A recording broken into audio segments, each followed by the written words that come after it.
that UK workers take more sick days than those in Australia, in the United States or New Zealand. This is all according to new analysis done by the Times newspaper. The numbers highlight Britain's growing struggle with long-term ill health. There are nearly 9 million working-age people with a registered disability in this country, which is an increase of 2 million since before the pandemic, which is huge, isn't it? Earlier this week, Lord Rose, the former chairman of Marks and Spencer, urged workers to soldier on even if they don't feel great. But I wonder whether you think that's fair or whether it takes us back to Dickensian or Victorian times. Hannah, this idea that you couldn't afford to be ill. People will remember the days when you couldn't afford to be ill. Pre-NHS, you might not be able to afford any treatment anyway. You were scared of getting fired if you didn't go into work, if you took too many days off. So you would soldier in and soldier on. Things are supposed to have changed since then. But do you think nowadays we're absolutely taking the razz out of it? I always feel really guilty when I call in sick, and I always off to work from home, but not everyone can work from home. Obviously, if you work in the restaurant sector, NHS, a lot of people can't. However, lots of my younger friends, who Gen Z, maybe a little bit more privileged, I think that they feel that it's their entitlement to have sick days. So there might be a generational gap here. I mean, Cristo, people are taking 2 weeks a year sick. That's just ridiculous. I'm sorry, it really is. As someone who has always, more or less, in my career, just not got paid if I don't work. If I don't turn up, I don't get the money.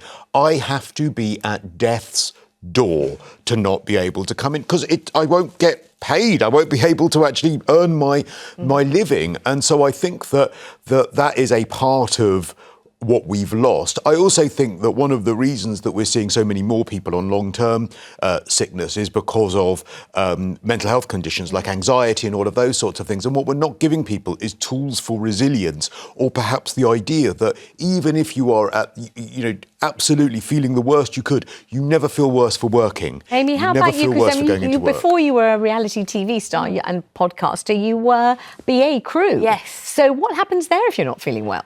So that there's like a sickness stage, because it's a big company. It's like if you go sick 3 times in 6 months, then you trigger a sickness stage. Then if you go sick in that 6 months, and you go to the next level and the next level, and obviously the final level is getting terminated. But I'm quite lucky. I have had a work ethic from my dad. So my dad's a funeral director.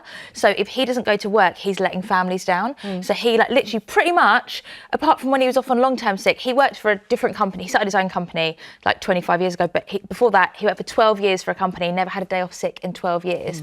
Because he's like, if I don't go in, I'm letting a family down that I've built this rapport with. So literally, every day I'd wake up for school and be like, oh, I don't feel very well. And they're like, it's fine, come on, get up, you're going.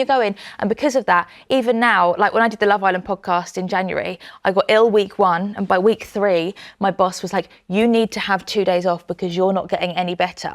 And I was like, no, it's fine, I'll come in because I feel so bad letting people down. Actually, you made an excellent point, Hannah, during the break about, the germy side of life. Well, yeah, everyone's got an experience, I think, where you've been at work and a colleague is spluttering over you and spreading their germs, and you're thinking, get away from me, why did you come into work? And then lo and behold, 2 days later, you're sick as well. So that's not good for the workforce, is it, if everyone ends up getting sick? It's one of the things that COVID taught us, in a way, wasn't it? Just how much we should try and keep away from other people who aren't well. And soldiering on isn't always the nicest thing for all your colleagues. Let's talk to Jean in Essex about this. Gosh, Jean, it sounds like you had a perfect attendance rate at work.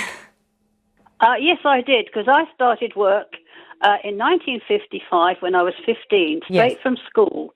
And the thought of taking a day off wasn't a thing. You didn't. You turned up.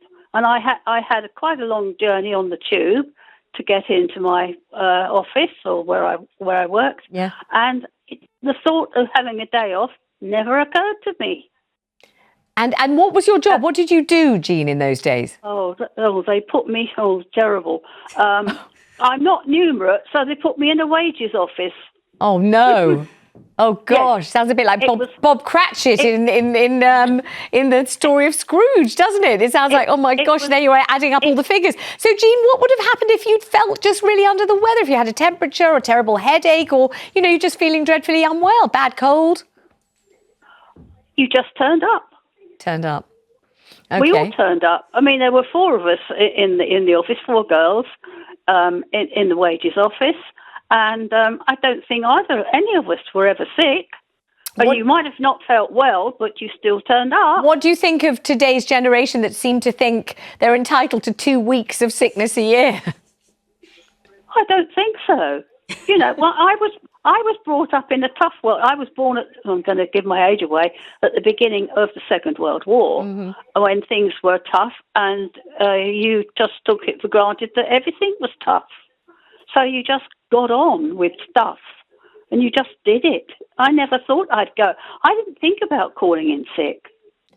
Jean, I'm delighted to talk to you. I think we're kindred spirits, because I was just telling him during the break of a time when I had to have a blood transfusion, and I came in and did my Saturday morning show on the BBC, and then went to the hospital afterwards for the blood transfusion. But in retrospect, Jean, I'm not sure it was all that marvellous that I did that, really. It was a bit much, don't you think?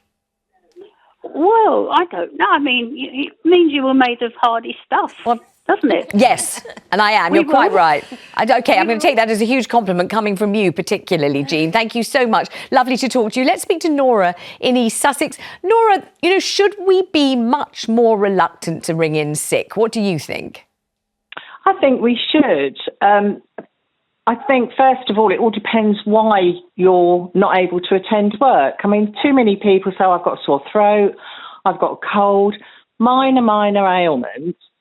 And a friend of mine works for the 111 call centre. And they said they dread hearing people with a croaky voice. They're nearly always, but nearly always in their 20s. And they will phone up and say, I've got a really bad sore throat. And they'll say, how long have you had this for? And I'll say, well, at least 3 hours. I mean, they probably haven't gone to work. It's just so pathetic. And I think if companies said no sick pay at all, their attendance of their staff would go up.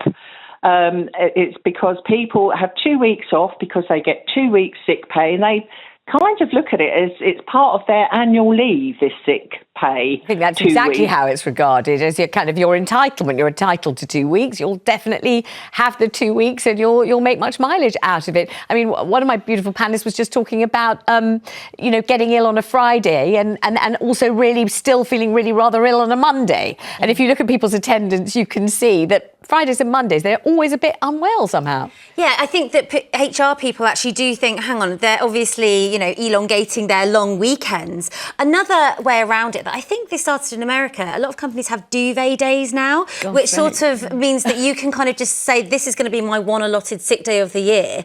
And then they call in for their duvet day that morning. Look at Christo's face. He's going to faint.